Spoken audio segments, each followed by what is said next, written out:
Well,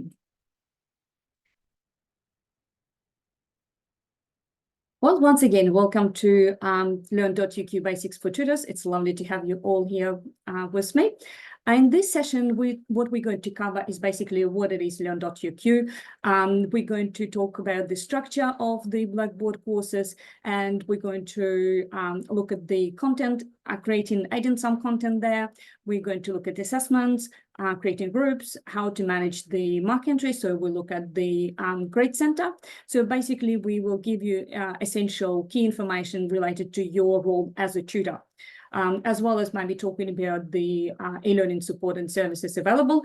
Hopefully, we'll get it just in time. So what is Learn.UQ? You probably all know what it is, but just in case, Learn.UQ or Blackboard is simply a learning management system that used to plan, implement, and assess teaching and learning. So everything that relates to our courses is stored here. All courses from year 1 to year 5 require to have the Blackboard course, so it's a must. And it is an important place for students to find their resources, as well as for the teaching staff to upload the course content, learning activities, integrate some e-learning tools, publish assessment, and finalize student grades. So it's quite big and flexible system. So without any delay, let's get into it and have a look ourselves. So can I please get everyone to type Learn.UQ in the browser? So I'm going to post the link in our chat. Here we go. So could I please ask you to use your UQ staff username and your usual password? It might take you the UQ Authenticate page. And also, if you are a high research degree student or recently been a degree student, you probably used to log in with your student account. But today for training session, could I please get you to log in with your UQ staff account? And can I please get everyone to post a thumbs up if they managed to get in?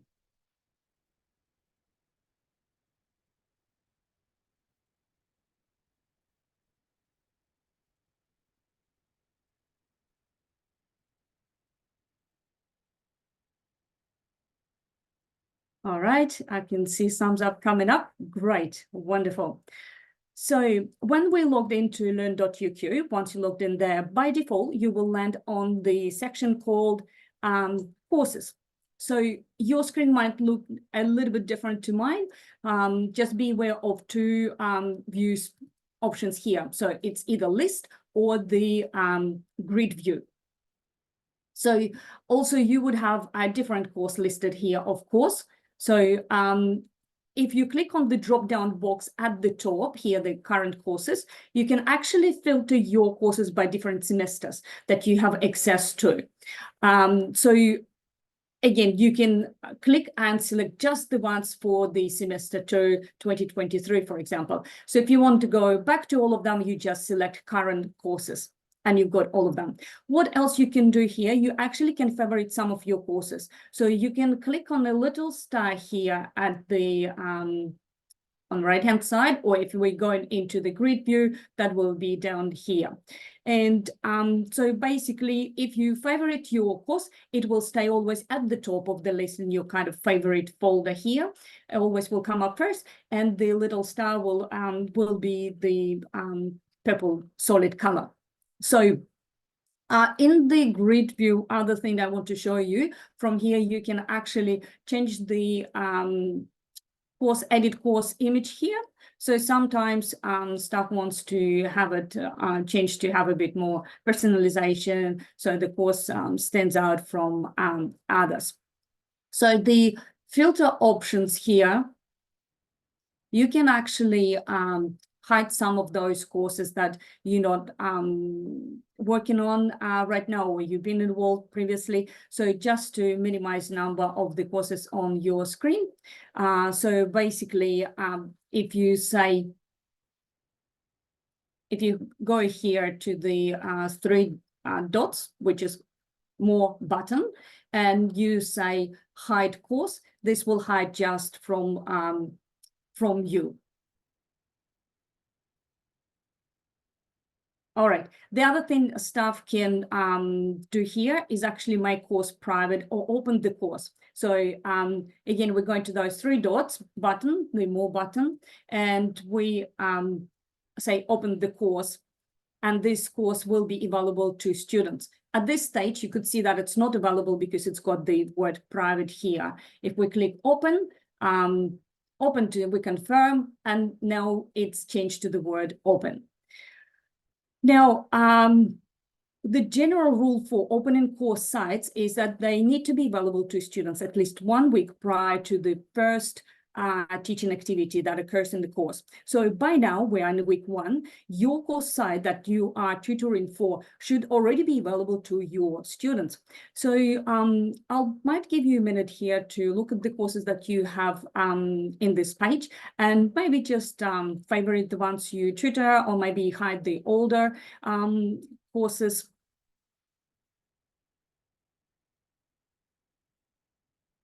All right, and we will actually get back to the courses section shortly, but I'm going to give you a bit of a quick overview of the ultra-based navigation here. So basically, it is like a welcome page.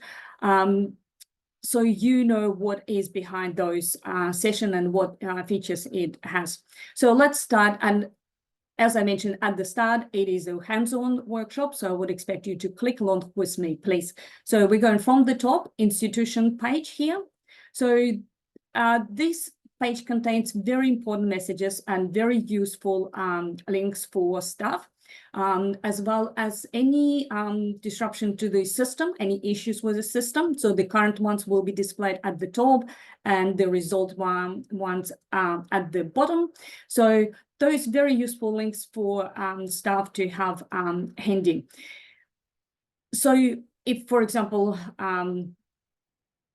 you would ask, why would I need to know about the resolved issues? There might be a student who couldn't upload the file or do anything. They would say, hey, I couldn't because there was the system outage. That's where you can come and check.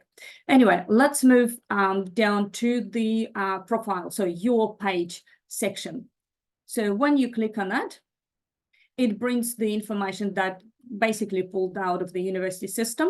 Not much you can do here. You can change your photo here, and you can also adjust the notification, email notification here. So if you feel like you're getting too many notifications, you can actually adjust that by clicking on the pencil icon here.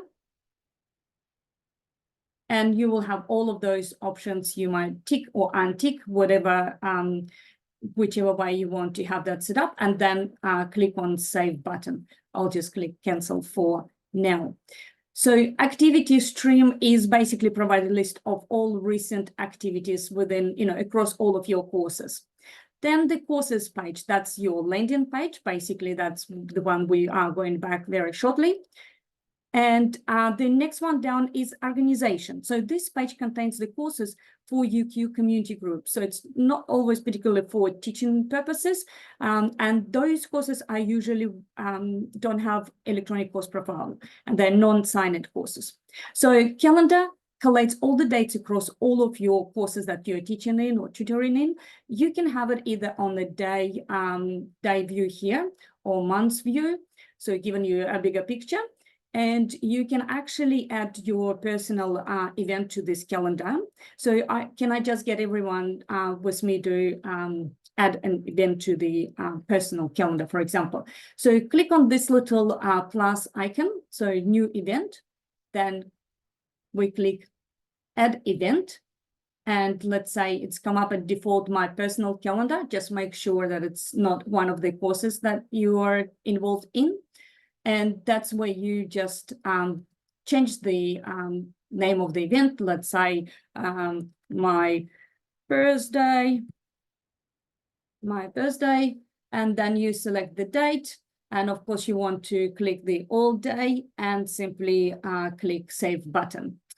Unfortunately, it's not my birthday today, so I'm going to cancel it here. All right, so the next one down, messages. They're not used much. Sending messages to students within course site usually happening through the announcement option, and to ensure that all students get in communication and staff can keep record of those within the course site. So marks here provides you with access across all your marking across your courses. For students here, they can see all their own results for each course. So that's a page where you might want to go and see all the courses you're tutoring and see where the marking needs to be completed. Then we've got tools here that list all tools available to users across all the courses. And you probably won't have the admin section, and sign out, obviously, to sign out of the Learn.UQ. So basically, this is a very brief rundown the welcome page, the ultra-based navigation. Is there any questions? Are we doing all right? Well, I assume there is no questions. Sorry, excuse me. I just created a new event, but how to save the event? You need to change the name. Let me just go back here. Yeah. Your calendar. Yeah. When we click add event, you change the name, let's say my birthday. You save it to my personal calendar. It's all day, and you click save here. Oh, okay. So That's I have all. to definitely change the name first. All good? But there's no save popping up. Maybe make it smaller, maybe just come in under. Okay. I didn't see save. Okay, that's a bit strange. All right. We can look at it a bit later on if we've got a bit of time at the end. Okay. That's probably not a crucial part. So basically, can I just please get everyone into your training course? So can I please get everyone to go back to the courses here, this section.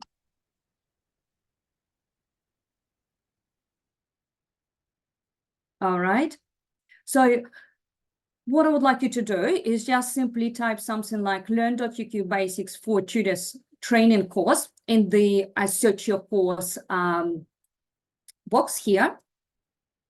So I'm going to post it here in our chat so you can easily copy. Those to access at the end means there will be two numbers. You can see on my screen that I have number 01. So as I mentioned at the start, you are allocated a special training course specifically for you. So you will have your own, each person would have own number. So now we're going to get into the course. Are we all okay? Sounds like.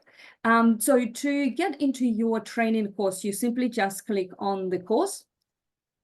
Excuse me, Tanya. Right. Yes, please. I have two Learn.UQ Basics for Tutors training course, number 3 and number 15.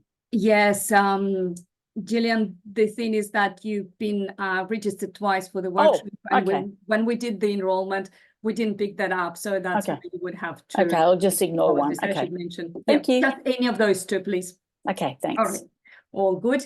All right. So to enter your training course, we simply click on that.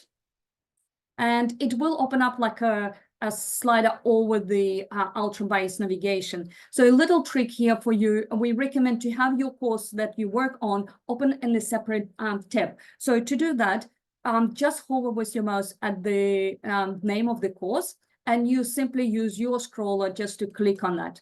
And it will open up the course in a separate tab. So here we just click on the cross to close it. And you still have list of all the courses, very handy and easy accessible, where you've got the course that you're working on in a separate tab. So that's a little trick for you to start. And as I mentioned, you all enroll in those courses as instructors, so you can do whatever you like to do. And you've separate tab are blocked.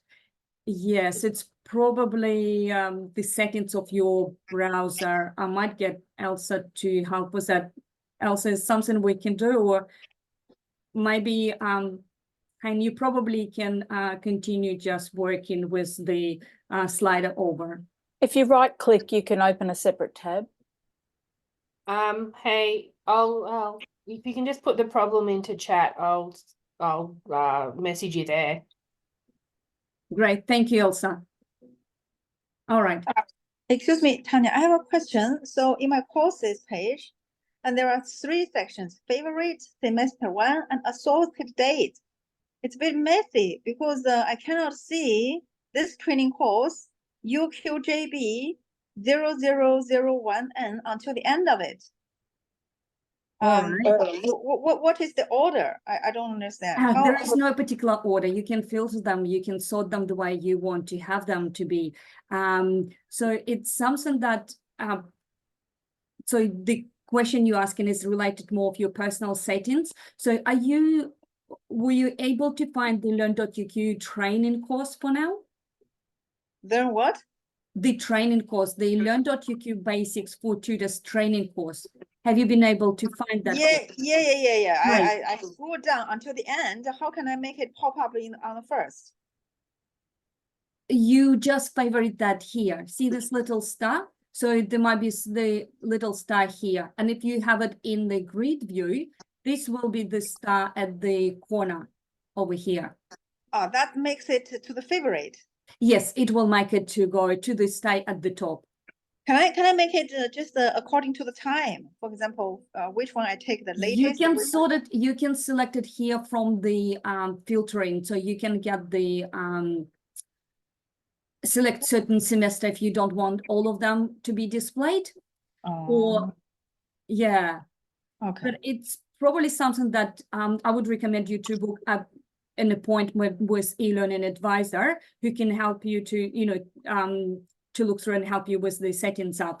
Okay, which advisor? Ask us? No, it is our e-learning advisors, and you will get a booking link within the follow-up emails that we're going to send you after this session. So, okay, you're going to send us an email address? Yes, that's, as I mentioned at the start of the session, that you will get the link to the recordings as well as a bunch of the resources, including the link. Okay. All right, let's move to our course. So that's the Blackboard course. And you can see there are two main parts. The top one called the course menu. It's simply the access point for all users to the course content. And the one panel here, the course management, or also referred as a control panel down here. So we will just do overview of all section, giving you a bit of understanding what is there. And while we're going through, we're going to do different activities in some of those sections, and some we might just, quickly skip through. So let's just click on tips for staff, the very first one section here. So this section for teaching staff to have a look at the tips and tricks on setting up the course. So this section is hidden from students. And the way we know it's not only that we put it in word hidden, but also if you could see, you've got the little square here with the line across it. So basically it shows that it's not visible to students. So the next one down is the course insight, as well as you could see is not visible to students.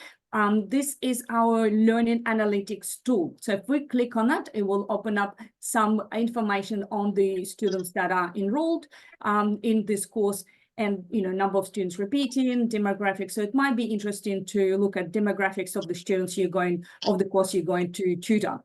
For now, I'm going to close this one. So the next one down is the announcements. So this is actually the landing page. So that's where the students will get in when they enter into your course. So as you could see, there is like a welcome message at the top, and it's required that the course coordinator will have the welcome message for students when the course is open to available for students. So that's something the course coordinator will do, but you might be asked to post an announcement about tutorials. So that's why we just want to show you and you to practice with us how to do that announcement anyway. So can I please get everyone to click on create announcement here? Oh, just before we move in, it's quite important to check that your course is actually on edit mode here. Quite often we get the inquiries just because, you know, the teaching staff can't do things just because it's not in edit mode. So it should be on. So now we're back to create announcement. And here we put a very simple message, let's say tutorials. And here in the text box, so you've got all of those options here. Again, if it doesn't look like mine, just be aware of this little 3 dots icon, which is called more. So if you have the text box appeared like this, just click on it to have all other formatting options available for you. So when you have something like this, it's kind of a collapsed version. When we click on those 3 dots, you get the full version, full editor, text editor. So let's say in the message, you put essentially what you want to tell the students. Let's say you just type tutorial starts next week. We'll look forward to greeting you. Or if you want to say to students like, there is no tutorials this week, we'll see you during week 2, whichever message you need to say to your students. So, and you can do some sort of formatting here. You can just maybe highlight the text and make it bold. So this one just to bring the attention. So basically all of those functions here, you will be familiar with. They're pretty standard, same as Microsoft Word. So further down below the text message, the web announcement options here. So the date restriction, so you would never get the messages restricted. We recommend not to restrict any messages. Just if we do not restrict an announcement, it means it will never disappear. So if you get a student saying, hey, I didn't know the tut wasn't in this week, you would say, actually, I do. So that's here in the course. So that's why I mentioned earlier, it is kind of a way of staff to keep records communication with students. So we also want to take here, send a copy of this notification of this announcement immediately. So students don't come to Blackboard as often as we might want them to come. But if we have this option selected, they will get email with all the contents of the announcement. So another very good feature here is the direct link, so course link. So basically, you mentioned, for example, here, view details of your tutor in the course staff section. So where you, so what you want to do, you want to have students be able to find it quickly. So in the location box here, just put a click on that, click on the browse, and it will pop up a little menu. You can open up to the whole screen. And just select, for example, course staff section or course profile, whatever you want to have students quick access to. And then we click submit. So now you could see that's our announcement up here. So you might want to have this at the top, or you might want that to be below the welcome message. I'll show you how you can move those in Blackboard. But before we do that, I just want to show you that's how the course link looks like. So once students click on it, it brings them to the contact of the teaching staff. So let's go back to our announcements here and back to the order. So basically, to move anything on Blackboard, what you will do, you will just hover over the item you want to move, at the top of the frame, and you will see this little purple line will appear on the left hand side, kind of activated, and you also will see the four directional icon, 4 arrows icon. So then you just simply click and drag wherever you want to, and let it go wherever you want that to be in new location. So there is other feature here, the announcement appear below this line. That's all new announcements will be under this line. But if you want to have a particular announcement that stay at the top, kind of pin it, you just need to drag it over that line. So if we do that again, can I get everyone just move the welcome message above the line? It is a little bit hard as it's quite large message. Maybe I'll just, yeah. So now you could see the new announcements appear below this, appeared under our welcome message. So our welcome message will be pinned at the top, and all the new ones will appear here. Just be careful how many messages you put in above you pinned, because it might be hard for a student then to find the most recent ones. If you have difficulties moving those things here, the other option you can actually use is simply a kind of rearrangement option. Rearrangement, it's called keyboard accessible reordering tool.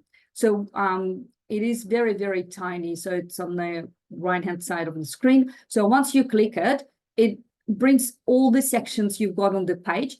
You can highlight whichever you want to move, and then this up and down button. So we want, for example, services to be at the top, even above the welcome message, and we click submit.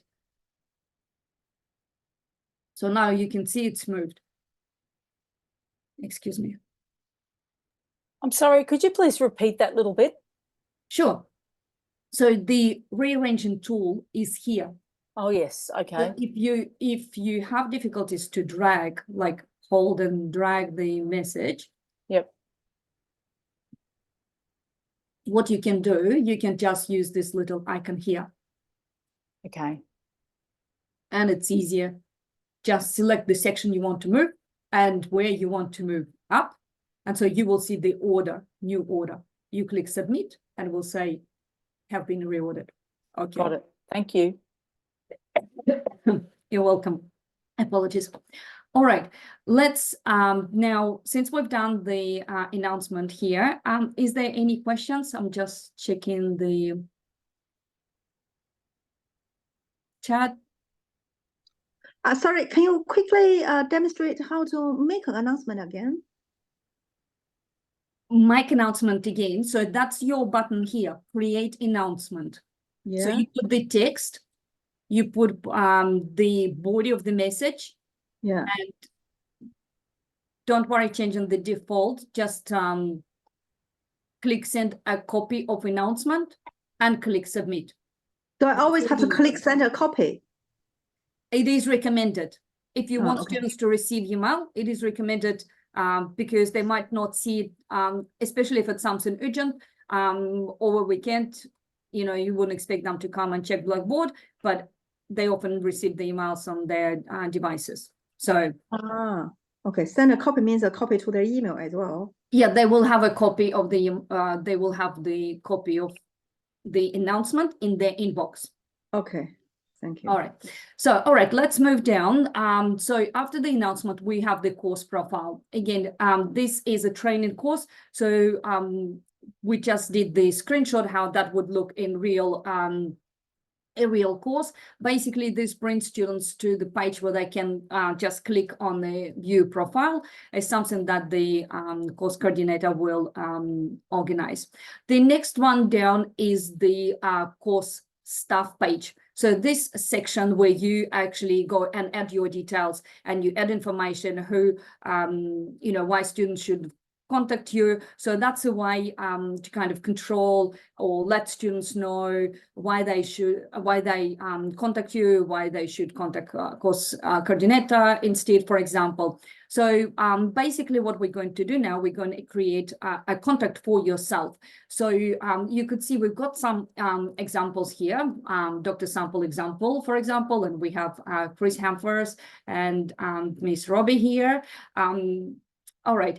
Well, and we also have put some information here that what you should include in each of those sections. So let's just click on create contact. I'll just get you to put your details.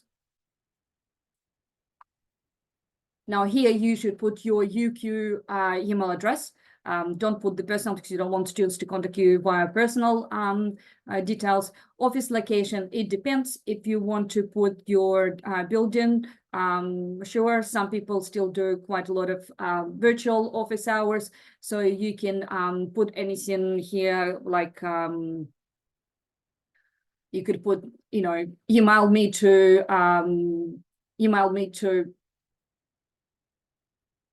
schedule a personal meeting, for example, or you could say I'm an office or such and such office. Just include the campus as well, because there might be students across campuses. The other section here, the office hours as well, you can just put, if you do work, you know, some days from home, or if you do a particular days, you can just simply say that I work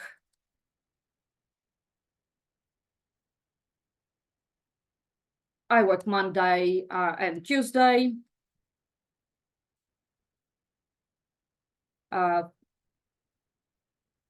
a.m. to 4 p.m., for example, just to avoid students disappointing, not be able to catch you in office, for example.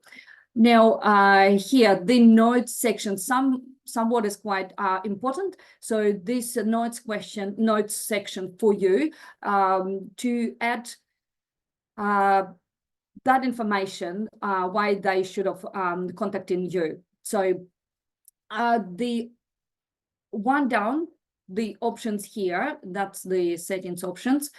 We want to click the make profile available. So change the radio button to yes. Of course, if you're doing this, you want students to see your profile, and we recommend that you attach your image. Will help students to remembering you. Now, in our calendar invite, we had a bunch of the different files, resources that we sent to you. I'm going to just post maybe a couple samples of that you can save. If you haven't saved it, don't worry. If you haven't saved it from your calendar, just use one of those that I'm sending in our chat. Just save it wherever you want to save, and simply just click browse and select, for example, the image you want to have. It does say here that image for the best result, it has to be 150 pixels by 150 pixels. Otherwise, it might get distorted if it doesn't meet those dimensions. So you can also include your picture from your UQ researchers profile if you have one, and you can actually put your personal links to your personal page, a researcher page. And all we need to do here is simply click submit. All right, like anything, it's been created and placed at the bottom here. And again, same, if you want to bring it up, simply just hover over the top part and hold and drag up, or wherever you want to move, or again, coming back to this option of the rearrangement here. So you want to move, for example, yourself up straight after the Dr. Sample example, and click submit here. That's a very good little feature, so you don't need to drag. So the other option to rearrange these things in the staff section. So is everyone okay with the staff profile? Great. So now we move to the course help section. So this is a section where course coordinator would put a range of the links, resources for students, and as well as kind of answering some of most commonly asked questions. So think of it as a central location for any frequently asked questions. For example, like assessment extension or how to change classes. Now, the next section down is the learning resources. This is generally where this area is the biggest area where the all course content is built. You see the range of little things here in this page. And we're going to quickly look through them and do a bit of activities here. So you could see there is a support page at the top, given staff little tips and tricks as well. So those ones are related particularly to build and maintain this section. So, and as you could see, it is hidden from students. You could see here where availability item is hidden from students. So just to reassure that it's something they won't see. So again, we might just drag it down a little bit to the bottom.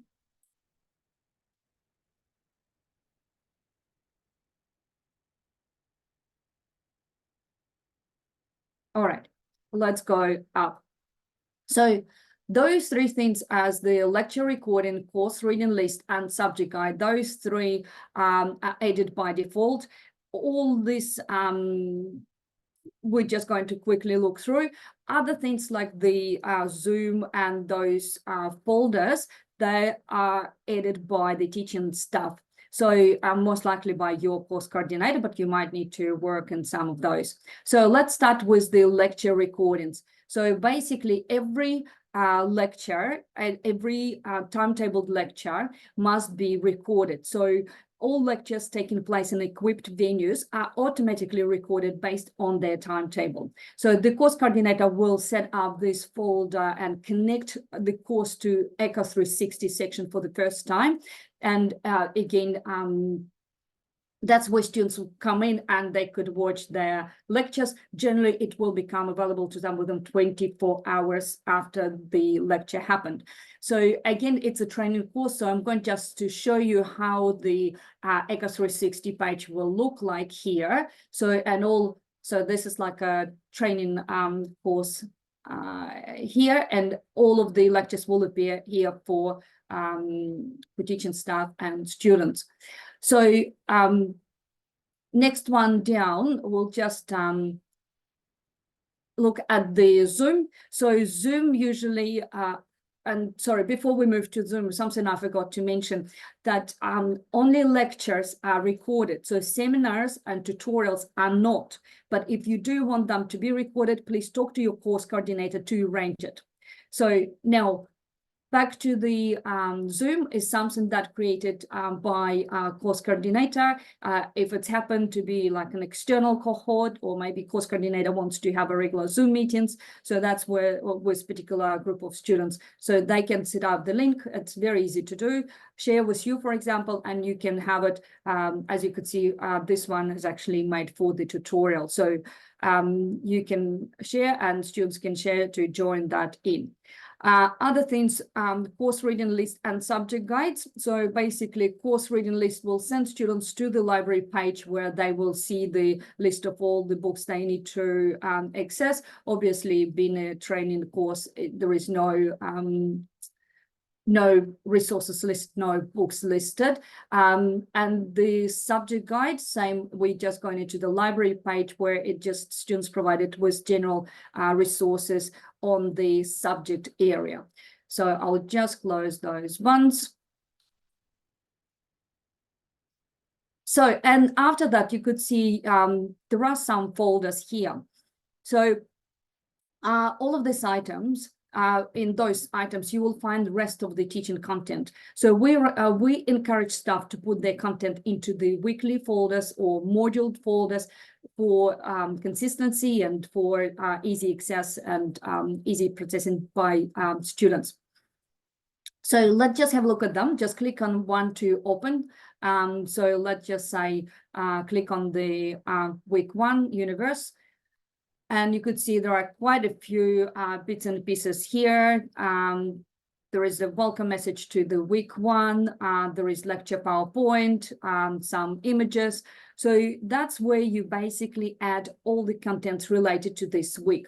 So everything that students will need to study for that week should be here. So the also what we have here, the to get back, you've got those breadcrumbs at the top, or simply click on the learning resources here. So we just click learning resources to get back to the page. So this is we're going to do here. We're actually going to create some basic content, so to give you hands-on experience, so you are comfortable doing that before you jump into the real course. So could you please just do it with me? We're going to create another folder. We're going to create a folder for week 3. So to do that, can I please get you all over build content? That's basically a button that provides you access to everything that you can add to the site. And from build content, we're looking at the content folder here. So now we're going to have it, give it a name, something like week 3 Saturn, for example. And in the text box here, you want to give students the description. So we always encourage to give some sort of explanation what is going to be happen during that that week. So let's say we put something like this week we're going to study Saturn. Now we scroll down, the standard options here permit users to view this content. The yes, no radio button, sorry, we keep it at yes. If you want students to obviously see this folder, we're going to look at how we can hide and unhide that folder later on. So if they if we want students to see it straight away, we just click yes. If we're still working and don't want to until we're completely done, just select no. So for now, just let's do yes. Display after, you might want to set up the day when this folder will be released to students. It might be a good, if let's say you don't want that to be displayed until the start of the week 3, so you might set up as a Sunday of week 2. That's another option for you. For now, we'll just leave it at default as empty and just click the submit button here. So as always, it's at the bottom of the page. And again, we just drag it straight after the week 2. So they are in order: week 1, week 2, week 3. We good so far? All right. Well, now let's create some content inside of our folder. So we simply just enter the week 3, and that's basically, you could see it's empty, it's blank. So we can add a different bits and pieces. We can add, as you could see on the example of the week 1, we can set like images. We could put the slides, PowerPoint slides for students. So the first item we want you to do is actually create a file. So again, we're going over the build content, and now you could see all of those options that you can add is listed here. So we'll start with file that's with this option. It's not the favorite, and it's something that I just want us to do so you can compare with the other thing, the item that we strongly recommend to get your content built in. So now just put the name of the file. Let's say you want students to look at their PowerPoint slides, lecture slides. So we'll say something like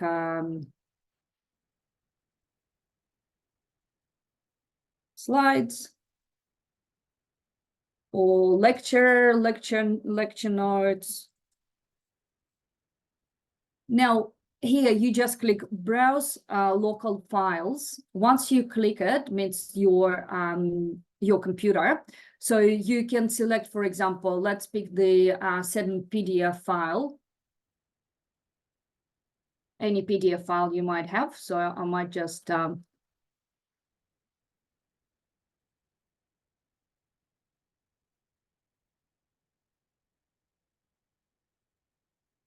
place it in. You can select any file from your computer, from your files. So now here, open a new window. We recommend to have it yes. So once student click on it, it will open a new window, and so they don't lose their Blackboard side window. Permit users to see. Yes, we want that to be seen, and track number of views, just leave it default as no. And then we click submit. So now you could see there is the item, file attached here. So it says lecture notes, but disadvantage of this option is that you can't actually add any notes here, what students meant to do. So there is no room to add instruction. So the best way to, the way we recommend you to build the content is going through the item. So that's the very first option at the top. So can I just get everyone to go back to build content and select item this time? So here we added the name again. And let's say we put something like an introduction to Saturn. And here where you have room to actually tell students what it is and what they mean, what they are expected to do. So basically you could say this is an introduction to certain lecture presentation and notes.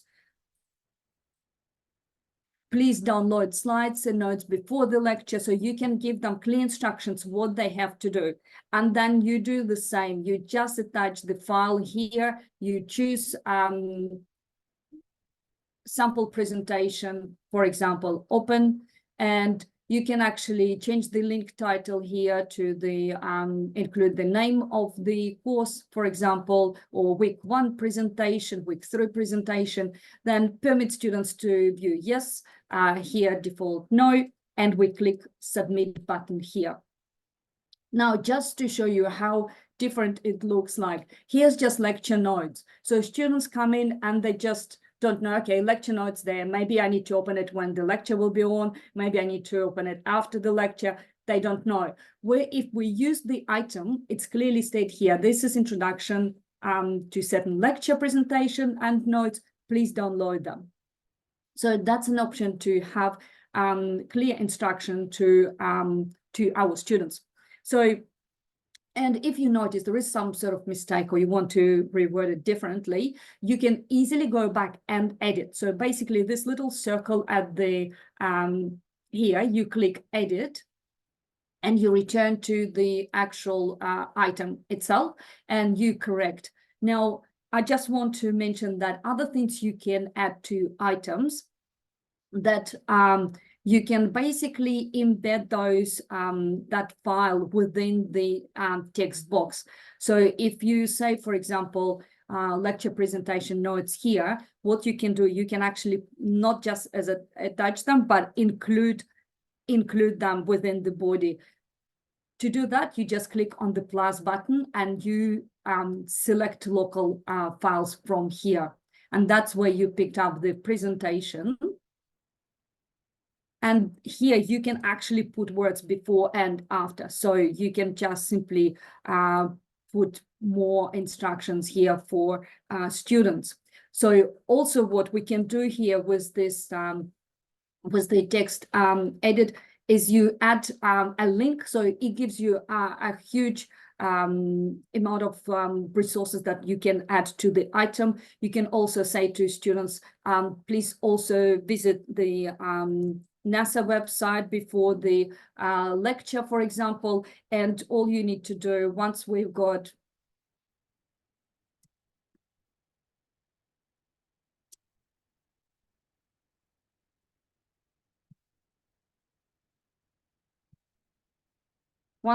the link, let's say you want students also to come here, you just copy the link, grab the link, you go back to your item, click this link icon here,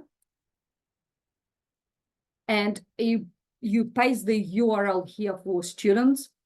And always we recommend to make sure that it's the new window here.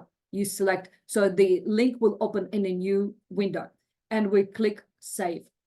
So now we've got the link within the item. And then again, you click submit. Either you did correction or you added the content, it's now there. So that's the difference between the using it just upload as a file or upload as an item. So it's still the actual file here or as an attachment, as well as links. You can add pictures, you can add so many other things. You put the formula, for example, so it all depends on the requirements of your course. So you surely can actually add all of those items as a separate ones. You could see here, you can just select web link, image, and other, items, as well as the video, but it's just a very good way doing through the item. Otherwise, you might end up with a lot of little things like we saw in the week 1 folder. So, and something I just want to mention, remember how we said permit users to view, we click yes. So to make content hidden from students, again, very, very simple way to make it while you're working on that. You just click on this, the circle with the arrow down, and make unavailable. So once you click make unavailable, you will have a message here, the item is hidden from students. So very, very easy. And to make it available, we go simply back to it and make available. So very straightforward. The other thing is, if you're worried how students can see or if they see what you don't want them to see, the other option here we have is the student. If we go back to our resources, learning resources, this little icon, enter students preview. So if you want to check how it looks like, you click on that and it will bring you to the actual course site as seen by students. And you straight away could see the tips for staff disappeared, for example, and other sections that are hidden.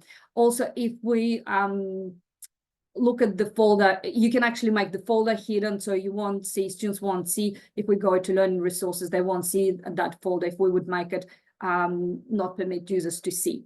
So that's the good way to check if that's what students will be able to see. If you're worried you hiding some of the content, whether or not they are seeing it. So to go back, you click exit preview. Other thing I want to mention, you also could see that the second part of the panel here, control panel, is not available to students. That's the one that for staff to do their kind of management task, admin management task. So let's go back, we click exit preview. And here we are. So the next section here is the assessment. So that's very, very brief over the learner resources. It's something that, you might want to play later on with the site. So it's just endless opportunities there. But we're just very conscious of the time. So we're going into the assessment section. We continue down here. So that's where course coordinator will set up all the links for students to submit assessment, as well as a range of the information like rubrics and support for students available, or examples of the assessment items. So we always recommend to have the assessment summary at the top. So once students come in, it's kind of briefly what they're expected to do. And again, same structure, we recommend each assessment item to have a separate folder. Let's just click on, for example, the Planet Research assignment. So you could see inside of the folder, again, there is a certain structure we recommend to follow. And we'll have the submission link always at the top, and as well as some other material for students. Also, we recommend you to provide students with the link to guides related to that particular way of submission, as well as the context of, excuse me, Ask Us team. So if they have technical issues, you don't have to sort that one for them. They can just simply contact this team, and they're wonderful sorting things, technical things out. So that's very, very briefly assessment. And I just want to mention, once course coordinator create the links for the submission links for assessment, it will automatically create columns in the grade center that we're going to look very, very shortly. So the next one is the discussion board. Basically, this is the way you know, kind of spark up the discussion between students, or you know, a great way to get them talking or maybe asking questions. We do have alternative platform if you don't like the look of this one. It's called Add Discussion Board. Again, your course coordinator might be using it, might be not. It's just something you can discuss with them. So My Grades is where the students will find the marks for this particular course. So they will see the marks for each assessment item here. The last one is the library links. So this takes students, again, that's a screenshot because not being a real course. So basically everything that helps students to study, so build up their learning skills. And the last one, tools, it's hidden section, basically at default, keep it hidden, so a list of all the tools available again. So that is essential, the overview of the entire course menu section. And now we're going into the course management, so the control panel. And again, I'm trying to be very, very, we've got only 2 minutes to spare, which is, we might go slightly over time if it's okay. If you do need to leave, that's absolutely fine. As I said, you all will get a link to the recordings, so you can always look at it, or you can book an appointment with one of our e-learning advisors. So the control panel here. Files, that's pretty much all of the files that you would upload, whichever through the resources section. So they're all stored here. Course tools, again, that's kind of tools available just on the panel here. Sometimes it's easier to use it from this section. Evaluation, again, is something that you as a tutor would never use. It's a range of reports that course convener might look, but they usually would go to the course insight that we looked at the start of the session. So grade center, that's where you will be coming in quite often, and that's where we're going in very shortly after we are looking at the users and groups. So we will return to the grade center. That's where you will be doing your marking, and this where we're going to have some activities as well. So, and the next one down is the users and groups. So that section that you probably will go helping the course coordinator set up groups, students. So if I could get everyone to click, so to get to the grade center, I'm very sorry, we're just going, I just jump over the section, sorry. The users and groups, can I get everyone just click on the groups? But I should probably show you all of the users. Let's start from the bottom. It's a little bit illogical, but let's just click on users. My apologies.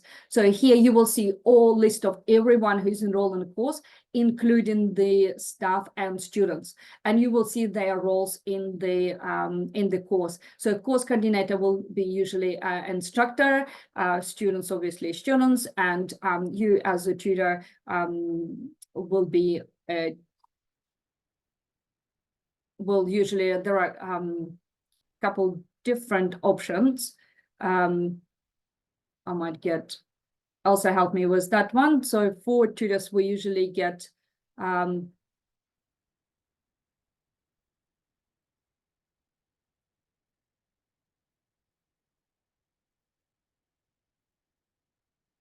so the course coordinator will be instructor, and you as a tutor will be teaching assistant.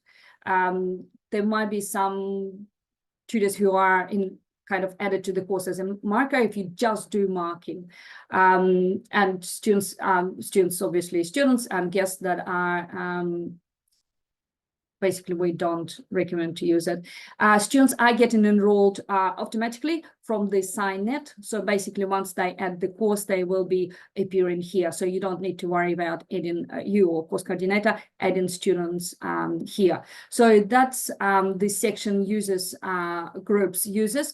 And now we're going into the group. So that's subsection. And so here you could see the tutorial group. So basically, again, our Blackboard is talking to the SignNet, and it usually links all the information and usually refresh overnight.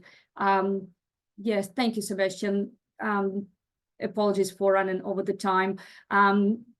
So I'll just quickly show how we create groups here, because you might want to set up those for the like a group assignment. So basically it's very, very easy here. We want to go over create button, and then we recommend you create the group set.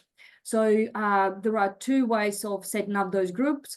Either they self-enroll, the ones that students are getting themselves, picking up the ones they want to be in. Random, that's where system allocated students at random. And manual, that's where you will need to come and add students yourself. So let's just do the self-enroll, that's most common one. So we let students to pick up their group. And so basically you can put here the name of the group, for example, group assignment, and here description. Again, we recommend you give students clear instructions here. So you can say something like, please sign up for your group assignment by a certain time. We would, for example, say, by 4 p.m. this Friday, 23rd February. So at settings, we leave everything as is.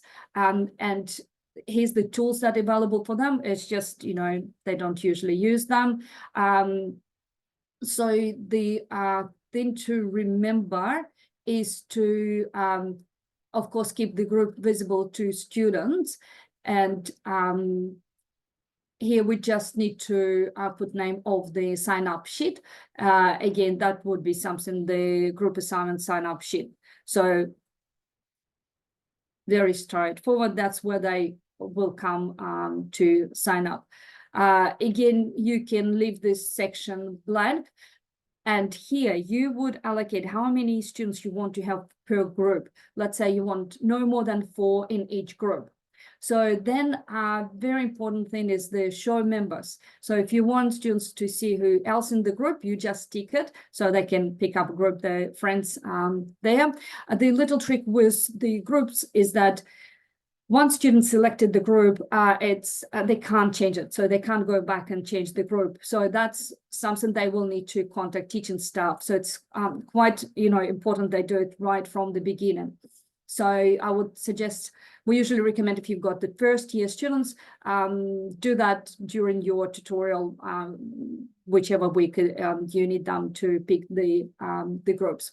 So number of the groups, let's say we want, 5 groups.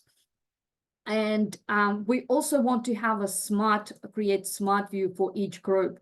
So, and we click submit. We'll see later on with those. And now you could see the groups assignments are now created here. So basically that's a link to the group, and that's the tools available. So that's, and the group members, once they enroll, will be displayed here. So let's go back. So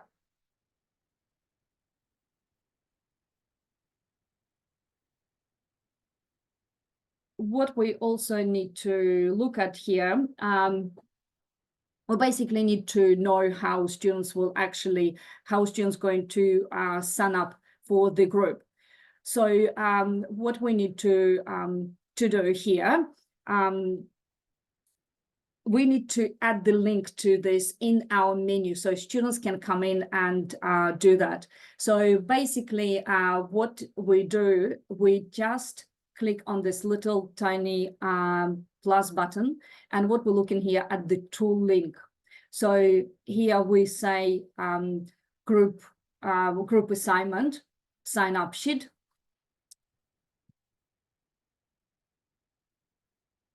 So students would know what it is. And the type we're looking at, of course, groups.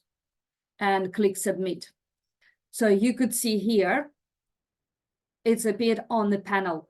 So again, we can either simply just grab it and move under the assessment or leave it where it is. So once students sign up, you probably want to delete that that link. And again, this one is hidden at this stage. So that's pretty much, again, if you want to see, let me just put it back here. If you want to see what is the smart view, so basically those groups will actually appear on your grade center if you select them to be displayed, which we're going just in a minute. So let's just everyone click on the grade center and go to full grade center here. And you can see all of the columns that you created because of the assessment items the course coordinator has set up. So remember, they are set up automatically, and but sometimes you would need to maybe you have something that you do manual mark, and you need to add those marks in the grade center. So for that, I'll quickly show you how to set up a column. So basically, we're going here, create column, and let's say that would be your in quiz class, the quiz that students completed in the class. So we say quiz 2. And then you just, you can change the name for the grade center, but it's generally would need to match the electronic course profile. Now, you would usually have primary display the score, and secondary, we recommend, might be useful to see as a percentage, because this way you will see that there is an entry error. So it will show you percentage of the maximum score. So points available, let's say you've got 40, and let's just click include the column grade center calculation. Show this column to students. We recommend to change it to no, so they don't see it until the results are ready to be completed. So, and we click submit. And here we will have this quiz column available in grade center. So basically that's where you will be entering all the students' results. And the way to see that the column is not available to students is that grade circle with the red line across tells me and will tell you that it's not available to students. Once you complete it, you will have the, you can make it available to students. So enter the marks, very easy. You just click here, and let's say you put 40, the student done quite well, and you can see that's what I meant by showing the percentage, 100% here. So basically showing that that's more or less correct. But if we accidentally type 50 instead, it shows more than 100%, which kind of indication of typos there. And a last thing here, the things that would help you with the marking is the smart view option. So if we all go to manage and select the smart views, you will get all the groups, including the ones, the group assignment ones. And if you select the groups, for example, you are tutoring just the Tut 2, but not Tut 1. And let's say you are marking the group assignment just 4 and 5, and you click OK, those groups will appear here on the left-hand side under your grade center section. So this allows you very quickly to click on that particular group, and you get just your students, not everyone else. So the other good thing, the other really good feature here is the rearrangement. Yeah, it looks strange because there is no students enrolled in that group. So let's go back to full grade center. So the tool, the rearrangement of the columns. So you can actually move them. If you're doing just quiz 2, you can move it to closer to the left, closer to the student's name, for example, and that would be through the manage column organization here. So basically, once you click, you've got all of the columns. You can select and you can just either drag to move it or just you can also hide them. So if, let's say you're working on quiz 2 and you don't want to see quiz 1 and the research submission, you click hide selected columns and then submit. You basically will have just your quiz 2 column to mark, to enter the results. I didn't select the submission link. Anyway, so that's the way to rearrange your columns. So it's manage and the column organization. You can also filter, use filter here just to show certain, the good option here is actually filter by status. Quite a lot of tutors find useful, needs marking. So once you click on that, it will bring only the students that still required to have their work marked. So this is very, very quickly. And once again, my apologies for going over the time. It's just quite a lot of materials to cover. And that's why we always recommend you to maybe book an appointment and just go over the section that you might need some help, as well as you can just get some guides, you can get some additional resources that again and again we're going to send you email with. So the other two things that left here, the customization and packages, utilities and help, they are just the standard standard to Blackboard and not much related to tutors. So I'm going to wrap up, and if you have any other questions you want us to answer, please post in the chat and I'll answer them in our email, follow-up email. So I'm just quickly bringing the, I just want to bring our list of the services that are available from our team. So it's the seminars and workshops. We look after the guides, and you also can get a personal one-on-one consultation. So that's all the stuff we covered for today, and I know it is quite a lot, and I just appreciate you guys staying along and practice with me. Thank you, everyone. That would conclude our session.